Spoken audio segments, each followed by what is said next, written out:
Hey guys, this is Andrew Beckford, Motorworld Hype, here with Cole, game director for Drive Club, one of the first major driving games for the PlayStation 4. We saw this during the press conference, but we're here to get a little bit more about the game straight from the man himself. So why don't you tell us a little bit about Drive Club and how it's different from the Forzas and the Gran Turismos out there? Well, basically, Drive Club is a new concept in racing games because it's very much based around a social network for races. We step back from the way that driving games have been previously produced. I mean, Evolution Studios have been making them for years. We know what we're doing there, and we thought about what we wanted to achieve, and that was a completely connected social game that was based around racing. So we built the social network first, and then we put the racing game on the back end of that.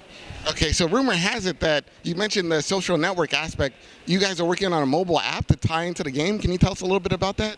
It's not a rumor; it's absolutely true. When the game comes out alongside the PlayStation 4, the mobile app will be launched at the same time. If you think about using any social network that you currently use, this is just going to be the same. You'll be able to access it on your mobile phone. You'll be able to tag challenges. You'll be able to receive challenges. You'll be able to set up challenges. You'll be able to send communication to your club mates. You know, everything that you can do with a normal social network, you can do with Drive Club. So why don't you tell us a little bit about the actual club aspect of the game? How do the clubs work? How do you join? Can you create your own? Well, you can create your own as long as you've got a friend. What we didn't want was a lot of single-player clubs that were, dying or whatever. So you join up with a friend. You can set up a club. You can make your own livery for it. You can customize your cars. You can actually, get out there and start to challenge other people, because you'll be match made with our new and improved matchmaking system, and ultimately the challengers will come and find you. So the story is that you guys had this concept of the game for almost a decade, but you weren't able to work on it because you were waiting for technology to catch up. What is it specifically about the PS4 that enabled you to create this game?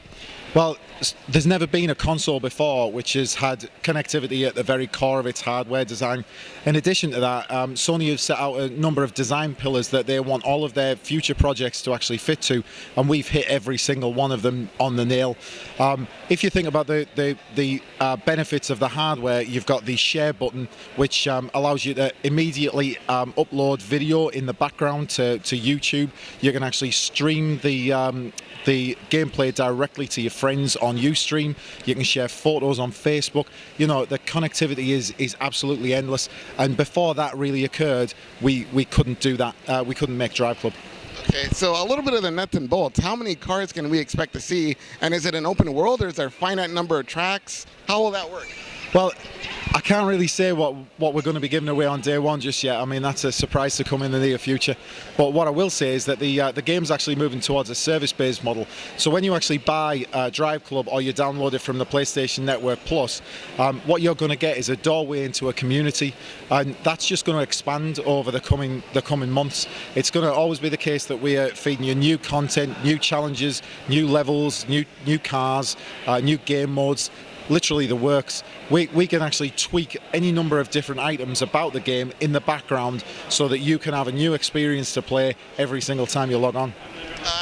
One theme that I've been noticing with some of the other non-racing games is that there's sort of a seamless integration between single player and multiplayer. So is that sort of the direction that you guys are going with this, with the social network aspect? Absolutely. We don't want any boundaries between single player and multiplayer. So what we've got is we've got a single player progression. If you want to play that, you can play that alongside the social aspect. But then there's the crossovers, of course, which is the asynchronous game modes. This is like connected single player, where you see the races from previous iterations of that challenge, and you can actually challenge their ghosts.